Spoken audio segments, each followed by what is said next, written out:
Bueno, esta es la siguiente parte de la hospitalización. Sabemos que esta enfermedad nos sigue planteando retos, dudas, dificultades y pues tratamos de trabajar juntos para resolver todo lo que podamos y ser un poco más eficientes en el manejo de los pacientes. Estos son los temas que quiero que charlemos en el resto de la presentación. La mayoría de las recomendaciones finales pues van a estar basadas en el consenso nacional. Y arrancamos con la definición de caso. Sabemos que se ha presentado muchas dudas por las definiciones que nos mandaba Secretaría. La última actualización la hicieron el 20 de marzo, pero la anterior a esa se había hecho un día antes. Entonces, pues ha habido como muchas interpretaciones y mucha confusión con las definiciones de caso que veníamos manejando. La guía colombiana nos deja esta definición para caso sospechoso.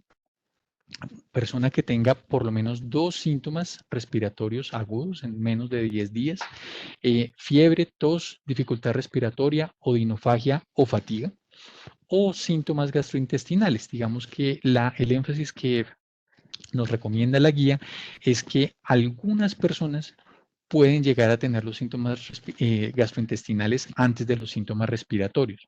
¿Cuáles son esos síntomas? La mayoría de series han mostrado exactamente estos tres: diarrea, vómito y dolor abdominal. ¿Listo? Que pueden estar o no asociados a empeoramiento de la sintomatología respiratoria o a imágenes pulmonares con vidrio esmerilado o consolidaciones bilaterales. Esa es el caso sospechoso como nosotros queremos que lo sigamos manejando. Esta diapositiva es de un dato de 74 pacientes con síntomas gastrointestinales.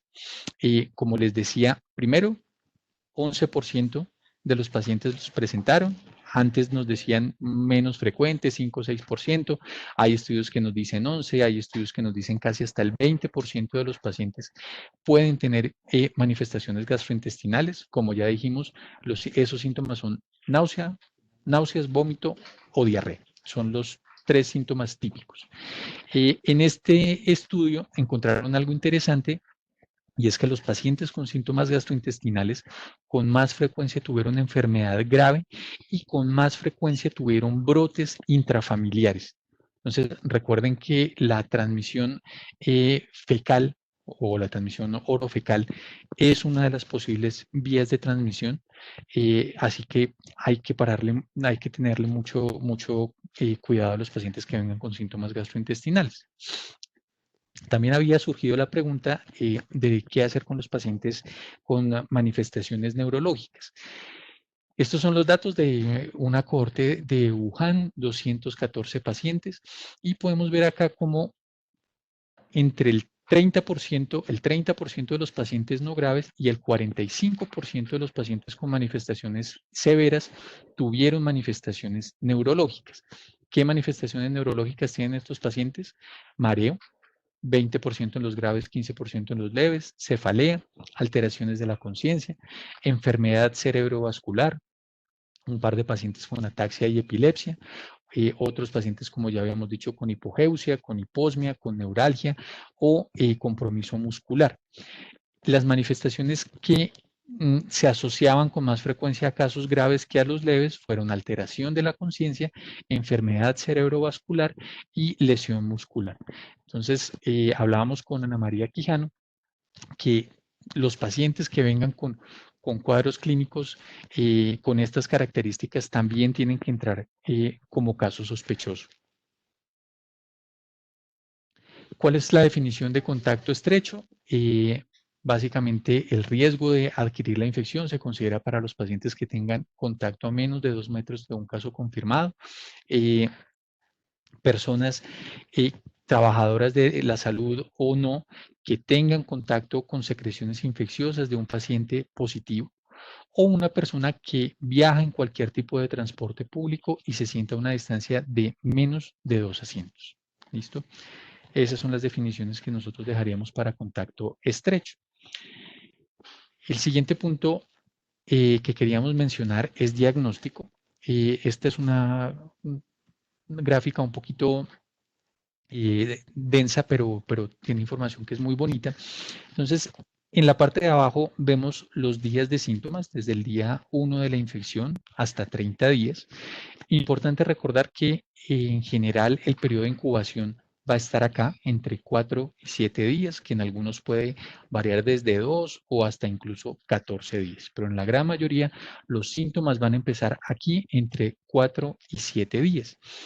Después de este séptimo día viene el periodo crítico, consiste en que los pacientes que van a pasar enfermedad severa es el momento en el que típicamente se ponen peor, y hacia el día 10 a 11 es donde en la mayoría de los casos hay progresión a SDRA.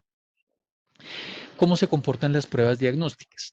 La PCR sabemos que es positiva en promedio entre 1 y 3 días antes del inicio de los síntomas.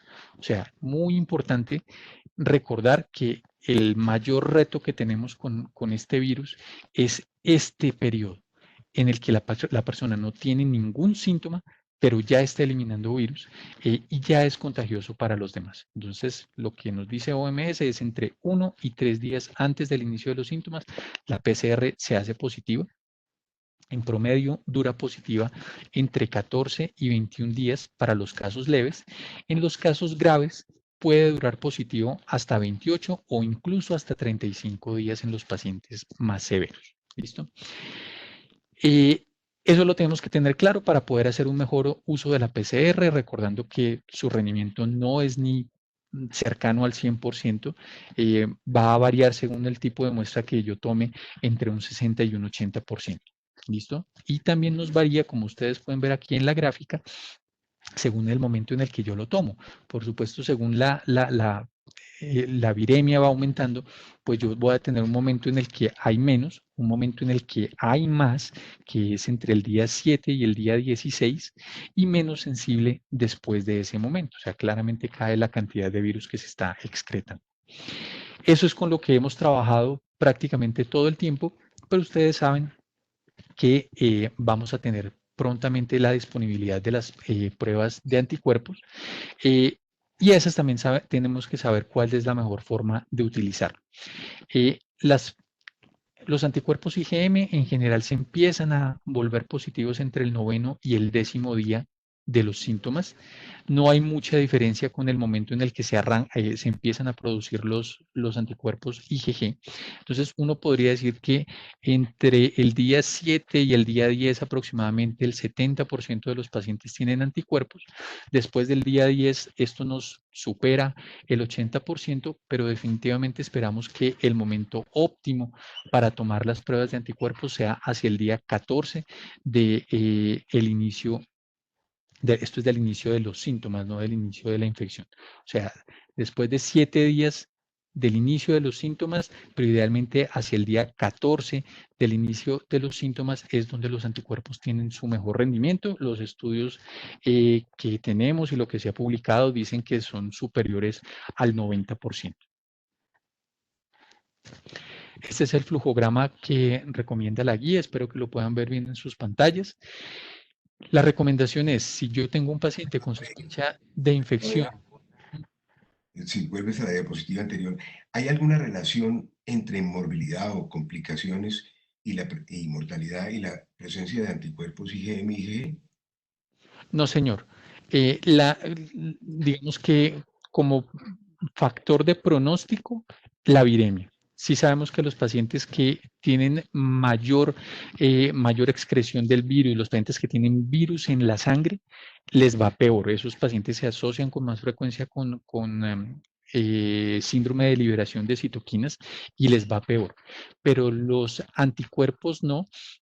Yo sé que hay muchas dudas en cuanto a la posibilidad de las reinfecciones y el mejor ejemplo que uno puede usar es el dengue, que uno sabe que una segunda infección por dengue puede ser más grave que la primera, pero con el dengue hay una diferencia muy grande y es que el dengue tiene serotipos que son radicalmente diferentes del otro. Entonces, si yo me infecto por un serotipo de dengue y después me infecto por otro, esos anticuerpos tienen solamente un efecto parcial que lo que hacen es exacerbar la respuesta inflamatoria. Si yo no tengo serotipos diferentes, digamos que esa respuesta inflamatoria a a un segundo contacto no debería ser tan exagerado. Hay muchas dudas porque sabemos que hay pacientes que vuelven y aparecen con PCRs positivas, pero la verdad es que no se ha reportado que haya casos más severos y recientemente se publicó, hay un abstract de un estudio que todavía no está completo, de un modelo animal, doctor, en el que dicen que la segunda infección en general no se asocia ni siquiera con síntomas moderados. O sea, es como si los anticuerpos que se desarrollan contra el virus sean suficientemente protectores. Sabemos que hay clados diferentes del virus, pero entre más se mantenga la estructura del virus, pues es más posible que los anticuerpos que se generen por una primera infección o eventualmente por una vacuna sean al menos suficientemente protectores. No sé si lo tienes más adelante, pero yo sí quisiera preguntar, como todos los jueves, ¿en qué van las pruebas en la clínica? Yo había entendido que el lunes empezábamos con la PCR, no sé la IgG y la IgM. ¿Por qué no nos cuentas un poco de eso? Y perdón la interrupción, pero me parece importante. Tranquilo, doctor, no hay problema.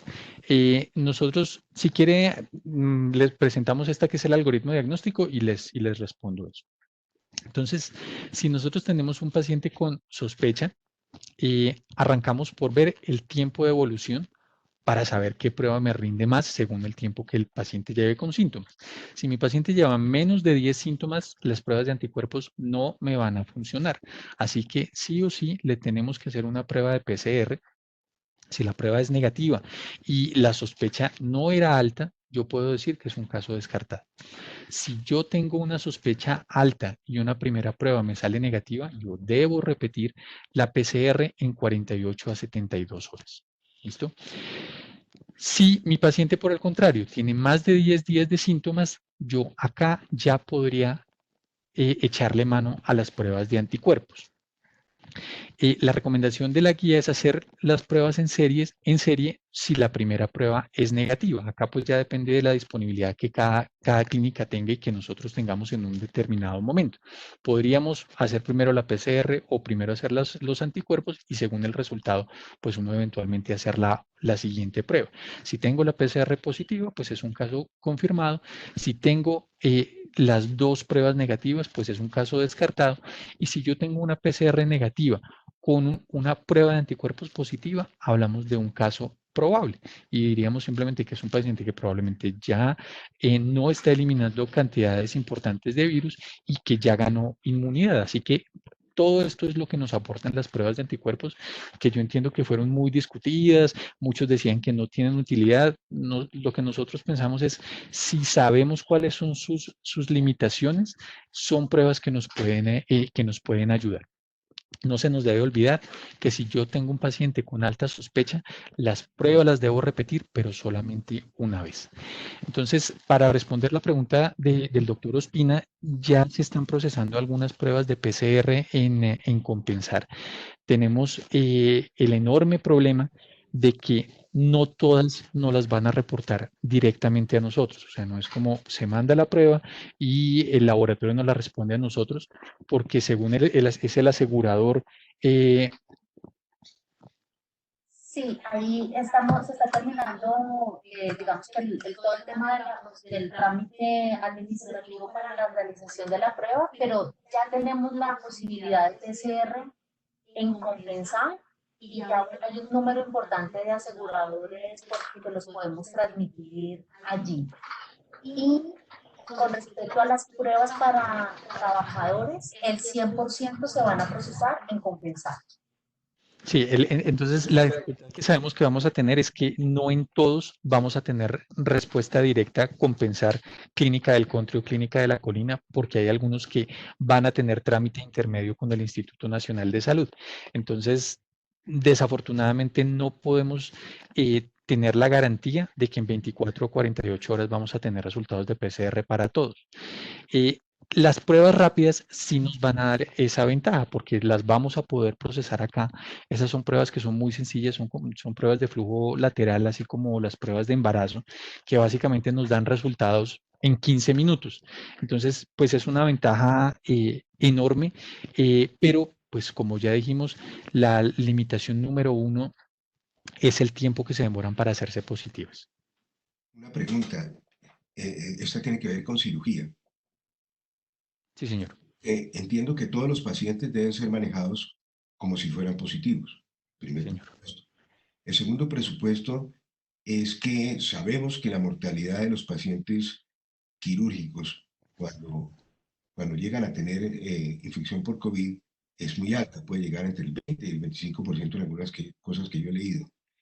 En algún hospital, en concreto en la Fundación Santa Fe, para saber si el paciente tiene o no infección o si se va a complicar, al paciente que va a ser llevado a cirugía le están haciendo TAC de tórax. No lo veo en el algoritmo, no sé, me gustaría tener el concepto, me parece muy importante para el ámbito quirúrgico conocer esa respuesta. Perdóname la interrupción nuevamente. Ok, pues nosotros eso no lo hemos contemplado. Por el momento, digamos que en lo que vamos nosotros es en la recomendación para todos de mantener las medidas de protección personal como si todos los pacientes fueran positivos.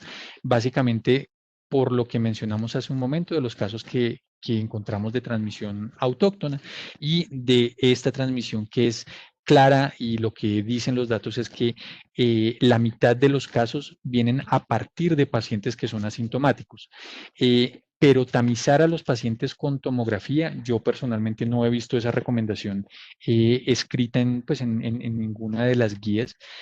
Nosotros por ese lado, por esa razón, pues no lo hemos contemplado. Igual, pues doctor, uno pensaría que si un paciente requiere un procedimiento quirúrgico y en este momento no estamos haciendo nada que sea opcional o que no sea urgente, si el procedimiento quirúrgico se requiere, pues digamos que una tomografía con cambios de COVID creo que no podrían cambiar la conducta en cuanto a lo que hacemos con el paciente. Gracias. Bueno, sí, señor. Listos. Siguiente punto a discutir, factores de riesgo y escalas pronósticas. Esto es algo que va a volverse muy importante para nosotros en la medida que el volumen nos siga aumentando. Hay múltiples trabajos que nos han hablado de cuáles son los pacientes que les va peor. Todos ustedes seguro que ya conocen la mayoría de esta información. Sabemos que por edad, a los que peor le va son a los mayores de 80 años, con riesgo de mortalidad alrededor del 15%, a los mayores de 70 años, tasas de mortalidad por encima del 8%. En cuanto a comorbilidades, sabemos que tienen más riesgo los pacientes con enfermedad pulmonar obstructiva crónica, con enfermedad coronaria, con diabetes, hipertensos, los pacientes que vienen con taquipnea, los pacientes que vienen con score de SOFA elevado, los pacientes que vienen con linfopenia, con elevación de azoados, con elevación de LDH, elevación de CPK, con elevación de troponina, con elevación del dímero D, con elevación de la ferritina, de interleuquina 6, cuando se puede cuantificar. Acá tenemos una oferta de un laboratorio en Cali que no la hace para los pacientes en los que eventualmente se pudiera considerar, aunque creo que probablemente no vamos a hacer su uso, y los niveles de procalcitonina también han demostrado tener valor pronóstico.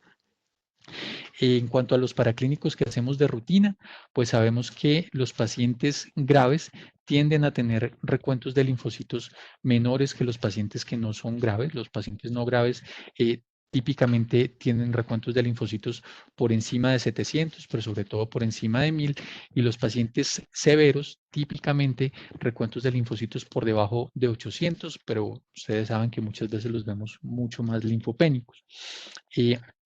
Otra diferencia entre los pacientes graves y no graves es la relación entre los neutrófilos y los linfocitos, más elevada en los pacientes con enfermedad grave que en los pacientes con enfermedad no grave. De ahí venía una de las escalas que presentamos en la última charla, y es la relación de neutrófilos a linfocitos, que sabemos que nos ayuda a predecir desenlaces desfavorables principalmente en los mayores de 50 años, que una relación de neutrófilos a linfocitos de más de 3.13 en pacientes mayores de 50 años se asocia con tasas de mortalidad que pueden llegar hasta el 50%. Entonces, primer elemento que nosotros podemos usar, aparte de lo clínico, para estratificar los pacientes. Estos son datos de un estudio de pacientes en Wuhan, 372 pacientes en los que evalúan pues estos mismos factores de riesgo. Ellos encuentran que la edad, los niveles de LDH, de proteína C reactiva, el ancho de distribución de los eritrocitos, el nitrógeno ureico, la bilirrubina total, la albúmina, todos fueron asociados con presentaciones severas de la infección. Ellos desarrollan este normograma con puntos según la edad del paciente, según el valor de las bilirrubinas, del ancho de distribución, del BUN, de la PCR, de la LDH, de la albúmina, y básicamente según como yo encuentre a mi paciente, pues le voy sumando puntos y entre más puntos, pues básicamente la probabilidad de mortalidad para mi paciente va subiendo. Digamos que es interesante, pero pues tendría uno que tener esto muy disponible para poderlo hacer. Hay otro estudio un poquito más grande, 1.590 pacientes, también en China. Ellos evalúan qué parámetros tienen valor pronóstico y encuentran elementos similares: la edad, enfermedad coronaria, enfermedad cerebrovascular, presencia o no de disnea, procalcitonina elevada por encima de 0,5 o no, niveles de AST, bilirrubinas y creatinina. Y ellos encuentran pues que esto en el multivariado tiene valor pronóstico. Hacen un normograma parecido al que acabamos de ver, con puntos según las condiciones de mi paciente. ¿Cuál es su edad? ¿Tiene enfermedad coronaria o no? ¿Tiene enfermedad cerebrovascular o no? ¿Tiene disnea o no? Niveles de procalcitonina, niveles de AST, y de nuevo, le damos puntos por cada uno de los valores y según el puntaje total, pues mi paciente va a tener una mayor o menor probabilidad de sobrevida a 14, 21 o 28 días. Entonces, de nuevo, es interesante, pero solo si uno lo tiene realmente disponible. Estos son datos de un estudio un poquito más viejito, que en COVID viejito es como un mes, en el que evalúan factores de riesgo para desarrollo de SDRA. Ellos encuentran lo mismo, edad, la temperatura como factor de riesgo de desarrollo de SDRA, comorbilidades como hipertensión y diabetes, el recuento de neutrófilos, el recuento de linfocitos, el recuento de LDH y los valores de dímero D como predictores de desarrollo de SDRA.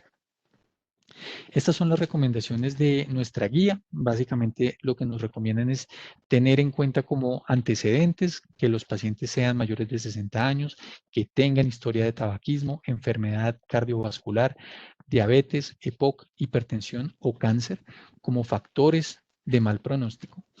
Los paraclínicos recomendados para hacer esta edificación, que no la vamos a hacer para todos, ya vamos a ver una tablita de cómo lo hacemos según la severidad de los pacientes, pero podríamos usar eventualmente troponina, creatinina, ferritina, LDH, dímero D, linfocitos, el score de SOFA y los valores de PCR. Recordando que nos es relevante un score de SOFA de más de 2, tener menos de 1000 linfocitos, tener un dímero D por encima de 1000, tener una PCR de más de 10, ya habíamos dicho la diferencia de unidades que tenemos en las dos clínicas, 10 miligramos por decilitro sería para colina, 100 miligramos por litro sería para el country, LDH mayor a 350 o una ferritina de más de 1000 como parámetros pronósticos. La escala pronóstica que más me llama la atención en este momento se llama el Cole Score.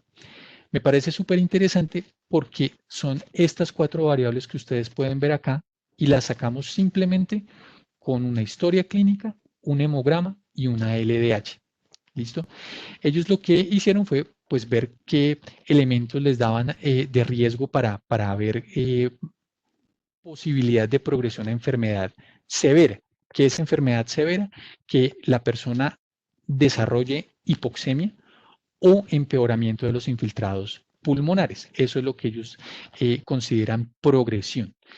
¿Qué comorbilidades les dieron relevantes? Hipertensión, enfermedad cardiovascular, enfermedad pulmonar, y ellos incluyeron VIH a pesar de que realmente el VIH no se ha demostrado como un factor de riesgo de peores desenlaces en cuanto a comorbilidades. Edad de más de 60 años, el recuento de linfocitos y los valores de LDH. Con esto se hace pues un score y básicamente con ese score se pueden estratificar los pacientes entre bajo, intermedio y riesgo alto. Pacientes con puntajes de menos de 6 se considera que tienen un riesgo de menos de 10% de progresión a formas severas de la enfermedad, riesgo intermedio con más de 7 puntos y riesgo alto con más de 10 puntos. Algo muy importante porque ustedes van a ver en muchas publicaciones que recomiendan hacer estratificación con el CURV 65. Todos saben que el CURV 65 se hizo para neumonía bacteriana. No hay o no había nadie que dijera que el CURV 65 funciona en una neumonía viral. Y en este estudio lo que encontraron es que todos los pacientes, independiente de si tuvieron riesgo alto, bajo o intermedio, no lograron más de 2 puntos del CURV 65. Entonces, este es un llamado a ser un poco desconfiados, no pensar que el CURV 65 se va a comportar igual que en neumonía bacteriana. Como les digo, este me parece que fue un trabajo bastante bueno, interesante, muy sencillo de usar y creo que sí nos puede ayudar a estratificar, sobre todo, qué pacientes tienen bajo riesgo de que me lleguen en una buena condición y no se vayan a deteriorar y yo tranquilamente los pueda mandar para la casa. Y me voy a adelantar acá un poquito porque quería hablar del flujograma de diagnóstico. Entonces, si yo tengo un paciente sospechoso con síntomas leves, lo que debo hacer es evaluar los factores de riesgo y fíjense cómo lo que nos propone la guía colombiana lo podemos hacer con lo que acabamos de mencionar. Solamente le deberíamos hacer una LDH, un hemograma y una radiografía de tórax y con eso definir si yo le doy salida a mi paciente. Entonces, eso es muy importante porque independiente del volumen que podamos tener más adelante, la mayoría de los pacientes van a tener formas leves de la enfermedad y la idea es dejar las camas solamente para los pacientes que realmente las requieren. El siguiente punto que queríamos discutir el día de hoy es el uso de las imágenes diagnósticas. Estas son las recomendaciones de un consenso europeo. Lo primero que ellos nos dicen es la radiografía no es sensible para la detección de los infiltrados en vidrio esmerilado. Ellos dicen que no se debería usar como una técnica de primera línea para hacer diagnóstico y que se debería usar solamente para el seguimiento de los pacientes en cuidados intensivos. Lo primero que aquí queremos recalcar es, por favor, no hagamos radiografía de tórax de forma diaria para los pacientes en cuidados intensivos. Hagámosla al menos cada 48 horas. O sea, la idea es hacer solamente lo que es estrictamente necesario y disminuir en la medida de lo posible la exposición para las personas que trabajamos en las clínicas. Lo otro que nos dice este consenso europeo es que no se recomienda que la tomografía se realice en pacientes que no tengan síntomas o en pacientes con síntomas leves, que digamos que va un poco de la mano con lo que acabamos de ver de la recomendación del consenso colombiano. La ventaja que nos da la tomografía, pues es que nos permite esta categorización que nos dan los radiólogos de patrón no COVID, patrón indeterminado o patrón típico, porque pues por supuesto es mucho más sensible y más fácil de evaluar que en una radiografía de tórax. Es importante que no olvidemos que vidrio esmerilado no es sinónimo de COVID. La especificidad que tienen los hallazgos tomográficos es solamente de un 25%, a pesar de que la sensibilidad pues, es superior al 90 o al 95%. Entonces, no olvidemos que vidrio esmerilado también pueden ser por otros virus respiratorios, que incluye influenza, sincitial respiratorio, adenovirus, para influenza, todos los virus respiratorios pueden dar patrones similares. En pacientes inmunosuprimidos, el citomegalovirus, el neumocistis, todavía lo vamos a seguir viendo. Los criptococos pueden dar patrones en vidrio esmerilado. Y podemos tener patologías no infecciosas que dan vidrio esmerilado, cosas tan frecuentes como el edema pulmonar, otras menos frecuentes como una hemorragia alveolar. Entonces, vidrio esmerilado, por favor, recordemos que no es sinónimo de COVID, que hay unos patrones que son un poco más sugestivos y así es como pues, nuestros radiólogos nos hacen los informes.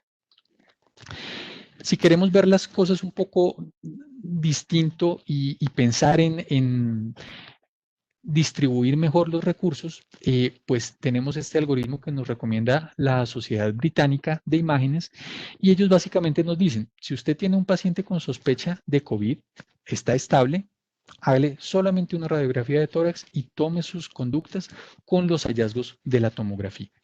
Si usted tiene un paciente que está críticamente enfermo, que tiene una neumonía grave, arranque con una radiografía de tórax. Si el patrón no es sugestivo de COVID, pues sencillamente no considerarlo. Obviamente esto va muy de la mano de la clínica, y es importante que recuerden que muchas veces para nosotros la sospecha más o menos fuerte la hacemos basado en las tomografías o en las imágenes de tórax, porque nosotros no tenemos tiempo rápido de respuesta de la PCR. Nosotros en muchos casos tenemos que esperar más de una semana para un resultado de PCR, y digamos que eso es una limitante muy grande que hemos tenido a la hora de tomar las decisiones. En la medida que tengamos pruebas disponibles de PCR más rápido, pues digamos que el uso de la tomografía va a ser menos necesario en una buena cantidad de pacientes. Lo que los británicos dicen es, si el patrón es muy típico y el cuadro clínico es probable, no necesitaríamos estudios adicionales. Pero si hay dudas diagnósticas, pues creo que no hay ninguna discusión de que sí debemos considerar la realización de una tomografía. Entonces, me devuelvo al flujograma de diagnóstico que recomienda la guía colombiana. Si tengo un paciente sospechoso con síntomas leves, pregunta número 1, ¿tiene factores de riesgo o no? Le hacemos a los pacientes, si mi paciente tiene síntomas leves y no tiene factores de riesgo, yo le puedo dar salida. ¿Listo? Si mi paciente tiene síntomas leves, pero tiene factores de riesgo, debo hacerle un LDH, un hemograma y una radiografía de tórax. Si son normales y yo le puedo hacer incluso el call score que decíamos, encuentro que mi paciente tiene bajo riesgo, lo puedo mandar para su casa. ¿Quién debe evaluar estos pacientes? Los médicos de urgencias. Creemos que para este grupo de pacientes no hay necesidad de valoración por medicina interna. Si mi paciente, por el contrario, tiene factores de riesgo, alteraciones en los paraclínicos iniciales, o viene desde el principio con alteración en los signos vitales, o sea, tenemos una severidad moderada a grave, debemos hospitalizar al paciente. A estos pacientes debemos hacerles LDH, hemograma, transaminasas, bilirrubinas, creatinina, troponina, dímero D, electrocardiograma, gases arteriales, y no es una camisa de fuerza la tomografía de tórax. Algunos pacientes se podrían definir con la radiografía de tórax, pero si la radiografía no es conclusiva, si tenemos que hacer diagnóstico diferencial, eventualmente usaremos TAC de tórax para los pacientes que consideremos. Clasificación de los pacientes y manejo. Esto es algo de lo que habíamos hablado un poco más la charla pasada. Esta es la clasificación que adoptó nuestra guía, que es la misma de la OMS. Consideramos que una persona tiene enfermedad no complicada cuando tiene síntomas básicamente de vías respiratorias altas, neumonía leve en pacientes con radiografía confirmada, pero con saturación de oxígeno superior al 93%, neumonía grave en los pacientes con infección del tracto respiratorio bajo y que tengan ya sea falla de un órgano o saturación de oxígeno de menos del 90% o una frecuencia respiratoria de más de 30. Con cualquiera de estas, yo considero que mi paciente tiene una neumonía grave por COVID. Los otros 3 síndromes clínicos pues están definidos como en cualquier otro lado, que son SDRA, sepsis y choque séptico. Este es el flujograma terapéutico que se propone en la guía para pacientes con enfermedad no complicada, que no tengan factores de riesgo, ya dijimos, para su casa, con factores de riesgo, hospitalizar y vigilancia al menos por 48 a 72 horas y según la evolución considerar inicio de tratamiento. Si yo tengo mi paciente con sospecha de neumonía sin factores de riesgo, eventualmente se puede ir para su casa, considerar tratamiento antibiótico solo si consideramos que puede haber una sobreinfección bacteriana y seguimiento cada 48 a 72 horas. Si mi paciente no tiene factores de riesgo, pero se decide hospitalizar, es que yo creo que acá esto nos quedó mal, si decidimos hospitalizarlo, arrancamos tratamiento con hidroxicloroquina y caletra. Esto básicamente lo recomendamos para pacientes que tengan hipoxemia, que tengan taquipnea o que tengan factores de mal pronóstico. Si mi paciente con neumonía no tiene hipoxemia y no tiene factores de mal pronóstico, yo podría solamente considerar manejo sintomático y manejo antibiótico solo en quienes se considere que puede haber una coinfección bacteriana con seguimiento cada 48 horas. Si mi paciente tiene una neumonía grave, o requiere manejo en UCI, pues básicamente soporte de oxígeno, manejo ventilatorio, inicio de hidroxicloroquina, lopinavir, ritonavir y considerar inicio de antibióticos para quienes se sospeche coinfección bacteriana. Este asunto de la coinfección bacteriana es muy complicado porque los estudios iniciales nos decían que solo el 15% de los pacientes hacen sobreinfección bacteriana, pero cuando nosotros tenemos un paciente en UCI, la mayoría están con fiebre alta, tienen leucocitosis, tienen neutrofilia, tienen una PCR elevada, tienen ferritina súper alta, que uno diría, pues es posible que sea solamente el COVID, pero realmente no tenemos elementos con suficiente rendimiento diagnóstico para poder diferenciar esa cascada inflamatoria por el virus o por una sobreinfección bacteriana. Así que en la experiencia que hemos tenido, les puedo decir que la gran mayoría de los pacientes que se han manejado en cuidados intensivos han terminado con antibióticos de amplio espectro, básicamente por ese comportamiento. Para recordar, los factores de riesgo que consideramos de gravedad, edad de más de 60 años, diabetes, neumopatía, cardiomiopatía, inmunosupresión o cáncer. Y como predictores paraclínicos, especialmente el dímero D, el score de SOFA y la ferritina de más de 1000 miligramos por decilitro. Una pregunta, Javier. Sí, señor. Veo en varias partes de la diapositiva, en la parte final, seguimiento ambulatorio cada 48 a 72 horas. Nosotros tenemos pacientes en seguimiento, ¿cómo lo estamos haciendo? En la medida que no tenemos consulta externa, ¿cómo estamos haciendo eso? Para los pacientes que hemos recomendado esto, para algunos, doctor, simplemente son llamadas telefónicas que creo que es la forma más fácil de hacerlo. Muchas veces uno le dice al tratante, mire, podemos darle salida y simplemente hacerle una llamada para ver cómo sigue. Eso es lo que hemos recomendado en la mayoría de los pacientes. Otra opción pues es por urgencias, pero creo que no es lo ideal. O sea, en general, este seguimiento se ha hecho telefónico. Y yo creo que es como lo ideal. Javier. Con el doctor Iván Ortiz, doctor, se está ya precisamente planteando el proyecto para el seguimiento con el objetivo de poder cubrir la totalidad de los pacientes en el seguimiento ambulatorio y probablemente por vía telefónica también. Yo quisiera que profundizara un momento nuevamente el concepto de TACAR y quiero decir por qué insisto en esto. Hace unos días tuvimos un caso de mortalidad de un paciente de una apendicitis aguda, donde se esperaron 6 u 8 horas porque iban a hacer un TACAR. Un paciente con apendicitis.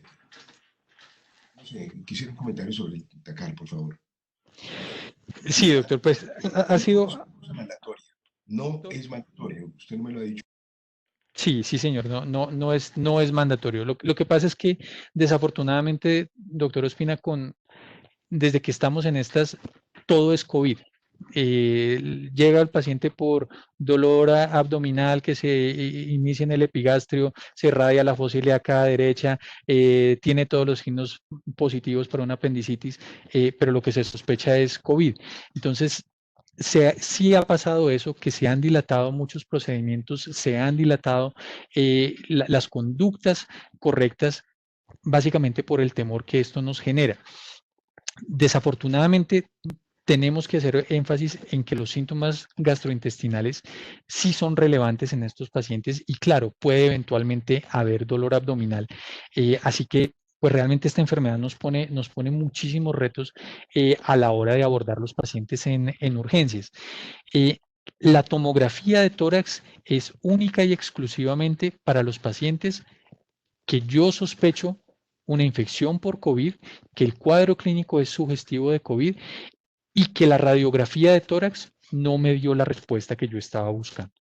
Solamente para esos pacientes yo los debería hacer. De nuevo, tenemos un problema potencial y es que algunos pacientes pueden tener los síntomas gastrointestinales antes de tener los síntomas respiratorios. Entonces, desafortunadamente, no podemos nosotros decir, yo, porque tengo un paciente con dolor abdominal y náuseas, ese paciente no es un COVID. Ese es digamos que la gran dificultad que nos pone en este momento la enfermedad. Pero yo la recomendación que les daría a todos es, nuestros pacientes se van a seguir enfermando de lo normal, les va a seguir dando apendicitis, les va a seguir dando pancreatitis, les van a seguir dando infartos, les van a seguir dando ACVs. Entonces, a pesar de todo lo que esto nos pueda abrumar, el juicio clínico tiene que ser el mismo que teníamos antes. Solamente tomografía de tórax para un paciente que uno considere que tiene la posibilidad de tener infección por el virus y que la radiografía de tórax no me lo confirmó. Es simplemente, solamente para esos pacientes lo haríamos, con las prevenciones que ya dijimos, que algunos pueden tener manifestaciones neurológicas, que otros pueden tener manifestaciones gastrointestinales. Me comentaba Mauricio Basto que la mayoría de los pacientes les están llegando perforados, porque la gente busca hasta donde más pueden no consultar a urgencias y eso está haciendo que muchas de las enfermedades se esté haciendo un diagnóstico mucho más tardío y creo que también por eso está pasando lo que el doctor Ospina nos dice. Entonces yo les diría, tacar de tórax para tamizar a los pacientes, no. Esto también lo pueden ver en las recomendaciones que nos decían las guías europeas y es TAC como tamizaje para pacientes sin síntomas, no lo deberíamos hacer. Muchas gracias, muchas gracias. Bueno, sí, señor. Listo. Como ya dijimos, los pacientes hospitalizados con cuadros moderados a severos, los vamos a iniciar tratamiento a la gran mayoría con hidroxicloroquina y con caletra, recordando el riesgo de prolongación de QT. Recomendamos hacer esta escala de riesgo que nos evalúa qué posibilidad tengo de que mi paciente haga prolongación del QT una vez inicio los medicamentos. Ellos en esta escala encontraron que la edad de más de 68 años, el sexo femenino, uso de diuréticos de ASA, el nivel de potasio, el QT corregido al momento de la admisión, historia de enfermedad coronaria, uso de 2 o más fármacos que prolonguen el QT, sepsis o falla cardíaca, todos tienen la posibilidad de sumarme y entre más alto sea este puntaje, pues mayor riesgo voy a tener de que mi paciente me prolongue el QT. Así que la recomendación es para todos hacer la escala y evaluar el riesgo que tienen los pacientes. No está muy clara la conducta a tomar en un paciente que tiene una escala muy alta o que después de que empezamos hidroxicloroquina y caletra prolongan el QT. Pero mi opinión personal, esto está basado pues en los estudios recientes de hidroxicloroquina. La hidroxicloroquina viene básicamente en picada en lo que a evidencia se refiere, porque cada vez salen más estudios que dicen que realmente no cambia desenlaces duros, cada vez salen más estudios diciendo que no hay una gran modificación de la enfermedad. Entonces, si yo personalmente me tengo que ir por solo uno de los 2 medicamentos que iniciamos, yo voy a preferir el antirretroviral al uso de la hidroxicloroquina, que adicionalmente tiene menor riesgo de prolongación del QT si lo comparamos. Muchos me van a decir que los síntomas gastrointestinales, sabemos que ese es su principal debilidad, pero básicamente es la única alternativa que nos queda. Esto es un poco de lo mismo, solamente para recordar las dosis. Hidroxicloroquina, damos dosis de carga de 400 miligramos cada 12 horas el primer día, después 200 miligramos cada 12 horas por 5 a 10 días según la severidad. Lopinavir, ritonavir en dosis de 2 tabletas o 5 cc cada 12 horas por 7 a 14 días según la severidad.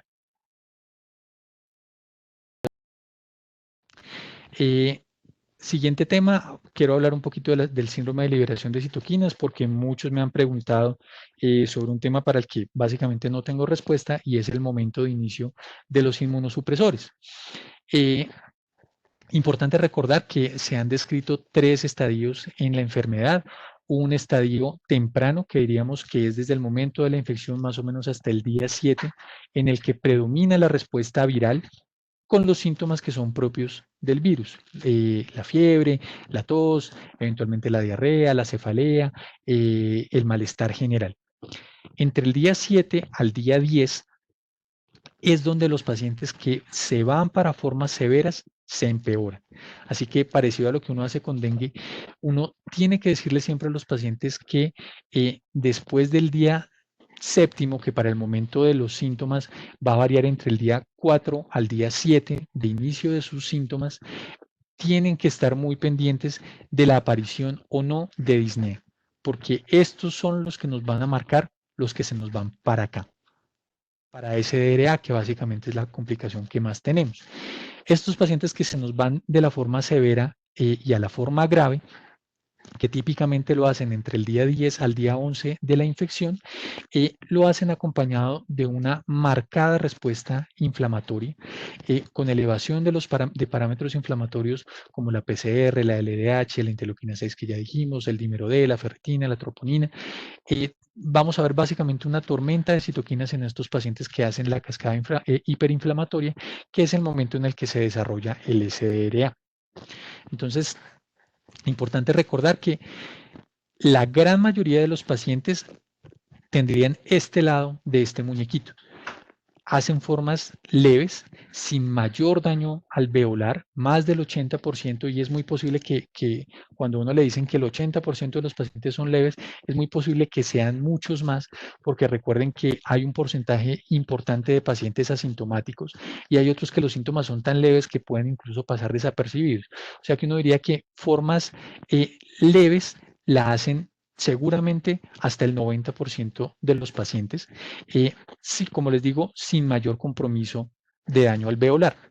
Lo que sabemos es que el virus tiene varias proteínas que bloquean la producción de interferones de tipo 1, que son los más importantes para el control de las infecciones virales. Uno pensaría que eso es malo, pero por ejemplo, hay una diferencia importante entre la producción de interferón entre el SARS-CoV-2 y el SARS-CoV normalito, que fue el del 2002. Y sabemos que fue mucho más grave el SARS-CoV del 2002 que el que tenemos en este momento. Entonces, lo que eso básicamente nos dice es un virus que no induce mayor respuesta inflamatoria y que en la gran mayoría de los pacientes se va a curar solito. Desafortunadamente tenemos un 10 o un 20% de pacientes que no se comportan así de normales, que hacen importante daño alveolar, básicamente de la mano de una importante cascada inflamatoria que pensamos que está sobre todo asociada a activación de los macrófagos. Lo que habíamos hablado en la última charla es que la proteína, la espiga que se encuentra en el coronavirus, se une a los receptores de angiotensina 2. Esta unión hace que se disminuya la expresión de los receptores y cuando esto pasa, el eje renina-angiotensina-aldosterona queda sobreactivado con sus efectos profibróticos, proinflamatorios, prooxidantes y vasoconstrictores, que básicamente son los responsables de lesión tisular. La pregunta del millón es, ¿por qué ese 10% o ese 20% hacen esta enfermedad severa y los otros no? Lo que hemos visto en los pacientes que tienen factores de riesgo, ya sea por obesidad, ya sea por edad, ya sea por sexo, por hipertensión, por enfermedad cardiovascular, todos tienen exactamente lo mismo en común y es una sobreexpresión de los receptores de angiotensina, de enzima convertidora de angiotensina 2. Entonces, uno podría hipotetizar que esa sobreexpresión le da más dianas al virus para multiplicarse y básicamente llevar a niveles mucho más altos de replicación viral que lo que vemos en los casos que son más leves. Eso es lo que nosotros sabemos hasta este momento. Entonces, pues definitivamente algunos pacientes nos hacen este síndrome de activación de citoquinas. Algunos nos han propuesto esta escala que se conoce como SCORE-H para evaluar qué pacientes tienen definitivamente un síndrome de activación macrofágica. Este score nos incluye que la persona esté inmunosuprimida, ya sea por VIH o por medicamentos, la temperatura, presencia de megalias, número de citopenias, nivel de ferritina, nivel de triglicéridos, niveles de fibrinógeno y niveles de AST. Con esto se hace un puntaje. Ellos en el estudio original proponen 151, pero en un estudio más reciente dicen que con más de 169 puntos uno podría hacer un diagnóstico de un síndrome de activación macrofágica y la teoría diría que esos son los pacientes que son candidatos a terapia inmunomoduladora. Sin embargo, cuando uno ve los pacientes de cuidados intensivos, pues todos, absolutamente todos lo hacen en una mayor o una menor medida. Así que este punto de cuando arrancamos terapia inmunosupresora para los pacientes pues ha sido difícil. Nosotros pues todavía no tenemos suficiente experiencia. Sin embargo, los grupos que tienen más experiencia, la recomendación que nos dicen es consideren tempranamente la terapia inmunosupresora. Hace poco estuvimos en una teleconferencia con un hospital de España y ellos nos decían que le creen incluso más a la terapia, a los corticoides que al opinavir ritonavir. Yo personalmente nunca le pondría a un paciente corticoides sin terapia antiviral porque la lección en SARS era que usar los corticoides solos aumenta la replicación viral. Entonces, si yo voy a usar corticoides, mi paciente sí o sí tiene que tener un medicamento que de alguna forma nos ayude a controlar la replicación viral. Quería terminar, bueno, faltan 2 o 3 diapositivas, con esta actualización del área de Lombardía, que creo que tienen más que suficiente experiencia y la verdad la propuesta de terapia que hacen me parece que es muy interesante. Pacientes con síntomas leves se van para su casa, manejo sintomático. ¿Qué es manejo sintomático? Dolex. No damos absolutamente nada diferente a Dolex. Sabemos de los riesgos que hay con los AINES. Puede ser que los AINES no tengan un efecto fisiopatológico directo, aunque en este momento no lo sabemos, pero los AINES sí nos pueden esconder los síntomas de los pacientes y puede hacer que el paciente se pase del área, de la zona, del momento crítico de los síntomas inadvertido. Entonces, por esa razón, la recomendación es no AINES, solamente manejo sintomático con acetaminofén y no más de eso, obviamente con todas las medidas de aislamiento. Si yo tengo un paciente con síntomas leves, pero mayor de 70 años o con comorbilidades o sin factores de riesgo, pero con presentación moderada, la recomendación es terapia antiviral con lopinavir, ritonavir e hidroxicloroquina, que es como lo venimos haciendo. Ellos plantean la posibilidad de darunavir, ritonavir, que sabemos que también tiene algunos estudios en curso, no sabemos qué nos van a decir esos estudios, pero lo que sí sabemos es que prácticamente todos los inhibidores de proteasa que se usan para el VIH tienen actividad in vitro contra el coronavirus. Así que esta es la recomendación que ellos nos dan. Si el paciente se deteriora, nos recomiendan considerar remdesivir. Yo antes no había querido hablar de remdesivir, pero en este momento se empieza a volver a ver un poco más cercano en el panorama la posibilidad de tenerlo. Sabemos que ya se van a empezar a hacer algunos protocolos de investigación en el país con remdesivir, así que ya podría estar en el panorama Espero que en el curso de algunas semanas y que ojalá no sea tanto tiempo. Ellos adicionalmente hacen un score de síntomas, que es el score de Brescia, y dicen si su paciente tiene un score alto, considere tempranamente el uso de corticoides. Y si su paciente está críticamente enfermo con SDRA, terapia antiviral, prefiera remdesivir por encima del opinavir ritonavir con hidroxicloroquina, con inicio de dexametasona dentro de las 24 horas del diagnóstico del SDRA y adicionar tocilizumab según la evolución clínica del paciente. Estas son las recomendaciones que ellos dejan para el uso de corticoides y tocilizumab. Básicamente que el paciente tenga más de 7 días de síntomas. Esto es muy importante para garantizar que mi paciente esté en esta fase, que es en donde el virus nos empieza a disminuir. De nuevo, la idea es no poner un inmunomodulador cuando el paciente esté en la fase más virémica. Dicen que apirético por 72 horas, pero esto no es muy real. Nosotros los pacientes en la UCI los vemos con fiebre prolongada y esto puede ser simplemente una manifestación del síndrome de activación macrofágica. Idealmente habiendo descartado una infección bacteriana.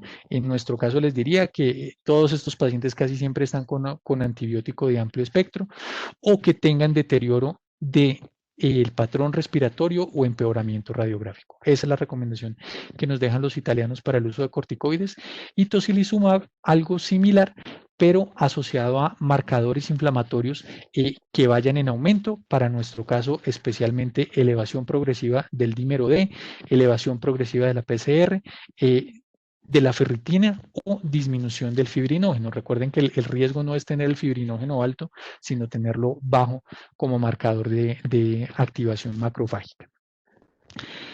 Para terminar, los criterios de egreso, la guía colombiana nos recomienda darle salida a los pacientes que estén afebriles por más de 48 horas, por supuesto sin antipiréticos, que hayan tenido mejoría de los síntomas respiratorios y la hipoxemia, que no requieran hospitalización por otras patologías y que estén tolerando la vía oral.